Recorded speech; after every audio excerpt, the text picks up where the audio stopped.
तो देखिए, तमाम राजनीतिक दलों की प्रतिक्रिया ने तो यह साफ कर दिया कि बीजेपी सिर्फ और सिर्फ ये देख रही है कि नीतीश कुमार क्या चाहते हैं, और इसीलिए यह कहा जा रहा है कि इस वक्त नीतीश कुमार के फैसले पर सिर्फ बीजेपी की नजर नहीं है, इसी फैसले पर आरजेडी की भी नजर है, कांग्रेस की भी नजर है, जीतन राम मांझी की तरफ से भी इंतजार किया जाता हुआ और बैठक भी उनकी तरफ से अपने विधायकों के साथ की जाती हुई।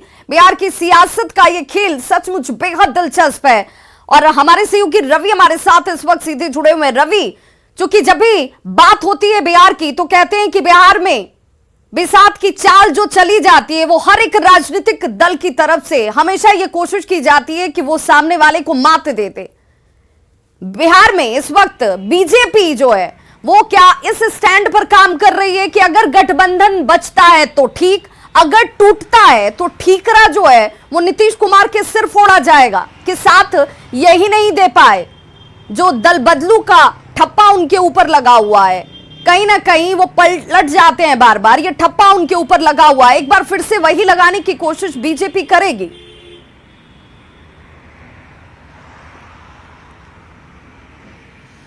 बिल्कुल, देखिए, जिस ढंग से एक बात तो साफ है कि बिहार की राजनीति में कहा जाता है कि नीतीश कुमार, जो आपने भी बात कही कि जो चाल चलते हैं उसी के पीछे सब जो है वो फॉलो करने के लिए मजबूर होते हैं, लेकिन यहाँ पे बीजेपी ने अपनी एक अलग रणनीति बनाई है। आप देखे होंगे कि तमाम पिछले कुछ महीनों में जदयू और बीजेपी के बीच जो है वो खींचातानी चलती रही है, बयानों के तीर एक दूसरे के खिलाफ चलते रहे हैं।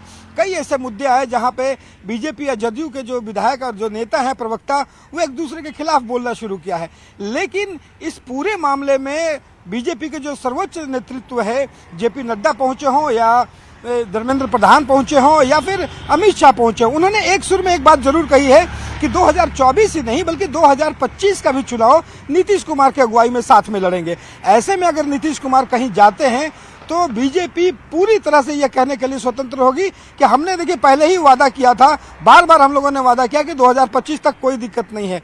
ऐसे में अगर नीतीश कुमार जाते हैं तो उन पर ठीकरा जो है निश्चित रूप से फूटेगा कि ये हमेशा दल बदलू के लिए जाने जा रहे हैं, और दल बदल का जो पूरा अगर ये राजनीति अगर बदली है तो इसके लिए जिम्मेदार जो है वो नीतीश कुमार है।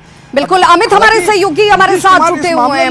अमित, जब भी बात होगी तो सिर्फ इस बात की चर्चा नहीं होगी कि क्या हालात थे और किन हालातों में ये परिवर्तन कर दिया गया, साथ रहता है या टूटता है उसके लिए भले इंतजार हो, लेकिन बिहार की जनता को पार्टियों ने कंफ्यूज जरूर कर दिया है।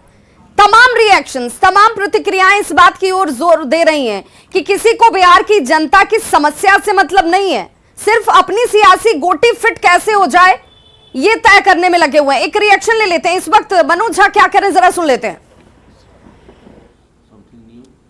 I don't think I mean anybody who is saying this or that is premature. As of now, we are simply watching what is happening. Simply watching. Simply watching, nothing else, nothing else. RJD is not interested in making fun. No, look. Whosoever is saying this, they are actually not able to grasp the current situation. It's just that, as I told you, Tejaswi ji is watching the developments keenly, and nothing beyond that, nothing below that. Few days back, Mr. Lalan Singh press conference is saying something. Yesterday, conspiracy. That type what is using that's what I was that's what I was trying to tell you. He was making reference to Chirag. He was making reference to a new Chirag in JDU, Chirag as a metaphor. So I that's what I say. These kind of accusations and altercations are actually disturbing the governance rhythm of Bihar, and that's why Tejaswi ji, together with all Mahagathbandhan leaders, they are watching what is happening. What is the reason behind today RJD meeting? Look, is it natural? No. Frankly speaking, we had on 7th of August Pratirodh March. It's time to take a stock of how did it go. Second, to plan out the strategy for the future.